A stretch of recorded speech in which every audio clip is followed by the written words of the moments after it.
വലിയ മാലിന്യമാണ്. തിരുവനന്തപുരത്തെ നഗരത്തിലെ മുഴുവൻ മാലിന്യവുമാണ് അവിടെ അടിഞ്ഞുകൂടിയിരിക്കുന്നത്. ഇപ്പോൾ സ്കൂബ ഡൈവിംഗ് ഫോഴ്സ് വരുന്നുണ്ട്, റോബർട്സ് വരുന്നുണ്ട്, മാലിന്യങ്ങൾ വലിയ ടൺ കണക്കിന് നീക്കം ചെയ്തിട്ടുണ്ട്. ഇതെല്ലാം ഒരു മനുഷ്യൻ്റെ തിരോധാനം വേണ്ടി വന്നു എന്നതാണ് ഏറ്റവും സങ്കടകരമായ കാര്യം. മഴക്കാല പൂർവ്വ ശുചീകരണം സർക്കാർ ദയനീയമായി പരാജയപ്പെട്ടു എന്ന് ഞങ്ങൾ നിയമസഭയിൽ പറഞ്ഞപ്പോൾ നിയമസഭയിൽ ഞങ്ങളെ പരിഹസിക്കുകയായിരുന്നു തദ്ദേശ സ്വയംഭരണ വകുപ്പ് മന്ത്രി. അലക്കി തേച്ച വടിവത്ത വാക്കുകൾ കൊണ്ട് പ്രതിപക്ഷത്തെ പരിഹസിച്ച തദ്ദേശ സ്വയംഭരണ വകുപ്പ് മന്ത്രിയോട് ഞങ്ങൾക്ക് ചോദിക്കാനുള്ളത്, നിങ്ങൾ എന്ത് ചെയ്യുകയായിരുന്നു എന്നാണ്. എന്ത് ചെയ്യുകയായിരുന്നു നിങ്ങൾ ഇത്ര? ഇപ്പോൾ കോർപ്പറേഷനും റെയിൽവേയും തമ്മിൽ തർക്കമാണെന്ന് പറയുന്നു. കോർപ്പറേഷൻ പറയുന്നു റെയിൽവേ ആണ് ചെയ്യേണ്ടത്, റെയിൽവേ പറയുന്നു കോർപ്പറേഷനാണ് ചെയ്യേണ്ടത്. ഇന്ത്യൻ റെയിൽവേയും കോർപ്പറേഷനും തമ്മിൽ തർക്കം വന്നാൽ പരിഹരിക്കാനല്ലേ ഒരു സർക്കാരുള്ളത്? രണ്ടു കൂട്ടരുടെ ഒരു മീറ്റിംഗ് വിളിച്ചു കൂട്ടി പരിഹരിക്കാൻ മുൻകൈ എടുക്കേണ്ടത് ആരായിരുന്നു? ഗവൺമെൻറ് ആയിരുന്നു. ഗവൺമെൻറ് അത് ചെയ്തില്ല. ഈ കെടുകാര്യസ്ഥതയാണ് എല്ലാ രംഗങ്ങളിലും കാണാൻ കഴിയുന്നത്. ഇന്ന് കേരളത്തിലെ സ്ഥിതി എന്താ? മഴക്കാല പൂർവ്വ ശുചീകരണം പരാജയപ്പെട്ടതുകൊണ്ട് എവിടെ മഴ പെയ്താലും വെള്ളം കെട്ടി നിൽക്കുകയാണ്. വ്യാപകമായ പകർച്ചവ്യാധികളാണ്. ശുദ്ധജല വിതരണത്തിൽ വലിയ പാളിച്ചകളുണ്ടാകുന്നു. പെരുമ്പാവൂരിൽ 10 ദിവസം ആശുപത്രിയിൽ കിടന്ന ആ സ്ത്രീ അഞ്ജന മഞ്ഞപ്പിത്തം മൂലം മരിച്ചു. ആ പ്രദേശം മുഴുവൻ ആളുകൾക്ക് രോഗമാണ്. തിരുവനന്തപുരം മുഴുവൻ പകർച്ചവ്യാധികളാണ്. സംസ്ഥാനത്തിൻ്റെ ഉടനീളം ഇതുവരെ കേൾക്കാത്ത പേരുകൾ, ഞങ്ങൾ നിയമസഭയിൽ പറഞ്ഞാണിതല്ല, സംസ്ഥാനത്ത് നമ്മൾ ഇതുവരെ കേൾക്കാത്ത പേരുകൾ ഉൾപ്പെടെയുള്ള രോഗങ്ങളാണ് സംസ്ഥാനത്ത് മുഴുവൻ പടർന്നു പിടിക്കുന്നത്. ഗവൺമെൻറ്, തദ്ദേശ സ്വയംഭരണ വകുപ്പ്, ആരോഗ്യ വകുപ്പ് എല്ലാം നോക്കുകുത്തികളെ പോലെ നിൽക്കുകയാണ്. ഒരു ഏകോപനവും ഇക്കാര്യത്തിൽ ഇല്ല എന്നതാണ് ഭയങ്കര സങ്കടകരമായ ഒരു അവസ്ഥയാണ് സംസ്ഥാനത്തുള്ളത്. ഒരു ഇൻഎഫിഷ്യൻ്റ് ആയിട്ടുള്ള കെടുകാര്യസ്ഥത, നിഷ്ക്രിയമായ ഒരു ഗവൺമെൻറ്റിൻ്റെ പ്രവർത്തനങ്ങൾ സാധാരണക്കാരൻ്റെ ജീവിതത്തെ എത്ര ദുസ്സഹമായി ബാധിച്ചിരിക്കുന്നു എന്നതിൻ്റെ ഏറ്റവും അവസാനത്തെ തെളിവാണിപ്പോൾ നമുക്ക് കാണാൻ കഴിയുന്നത്.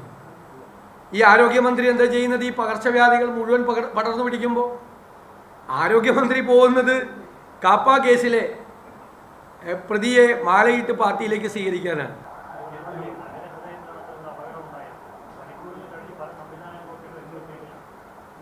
നിങ്ങൾ കണ്ടില്ലേ, തിരുവനന്തപുരത്ത് അധികാരത്തിൻ്റെ മൂക്കിന് താഴെയാണ് ഒരു തരത്തിലുള്ള മഴക്കാല പൂർവ്വ ശുചീകരണം നടത്താതെ ഒരു ചെറിയ മഴ പെയ്താൽ തിരുവനന്തപുരം നഗരം വെള്ളം കൊണ്ട് നിറയാണ്.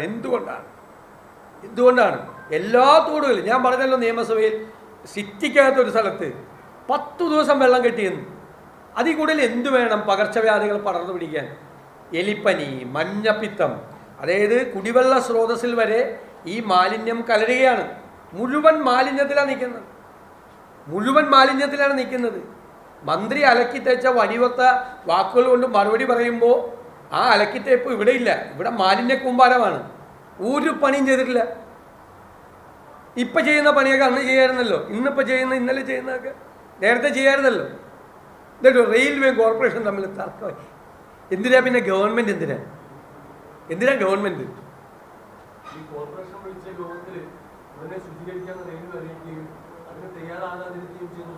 ഇതൊക്കെ എത്ര നാളെ, എന്നാണ് ശുചീകരിക്കുന്നത്?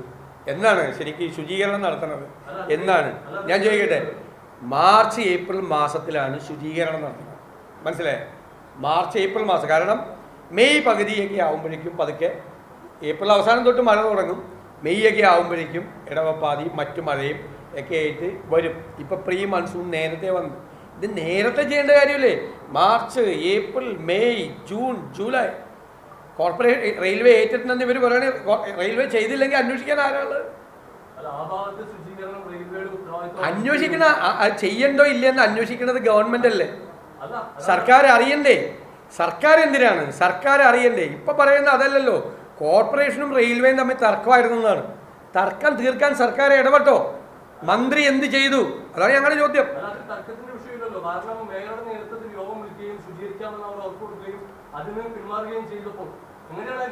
യോഗം വിളിച്ച ശുചീകരണം ആവുമോ? യോഗം വിളിച്ച ഒരുപാട് യോഗങ്ങൾ കൂടുന്നുണ്ട്, ഒരുപാട് യോഗം വിളിച്ച ശുചീകരണം ആവില്ലല്ലോ. ശുചീകരണം ആവുമോ? നിങ്ങൾ ഇൻ ഇഫക്റ്റ് എന്താണ് നടന്നത്? ഒന്നും നടന്നില്ല. ഇനി ബാക്കിയുള്ള സ്ഥലത്ത് റെയിൽവേയുടെ അല്ലാത്ത സ്ഥലത്ത്, റെയിൽവേയുടെ സ്ഥലം പോട്ടെ, റെയിൽവേയുടെ അല്ലാത്ത സ്ഥലത്ത് ശുചീകരണം നടന്നിട്ടുണ്ട്. ഈ ആമയിരഞ്ചാൻ തോട്ടിലേക്ക് വരുന്നത് മുഴുവൻ തിരുവനന്തപുരം നഗരത്തിലെ വിവിധ പ്രദേശങ്ങളിൽ നിന്നുള്ള സകല മാലിന്യങ്ങളുമാണ്. അല്ലാതെ ഈ റെയിൽവേയുടെ അവിടുത്തെ മാത്രം മാലിന്യമല്ല, മുഴുവൻ മാലിന്യം ഒരു സ്ഥലത്തും ക്ലീൻ ചെയ്തിട്ടില്ല.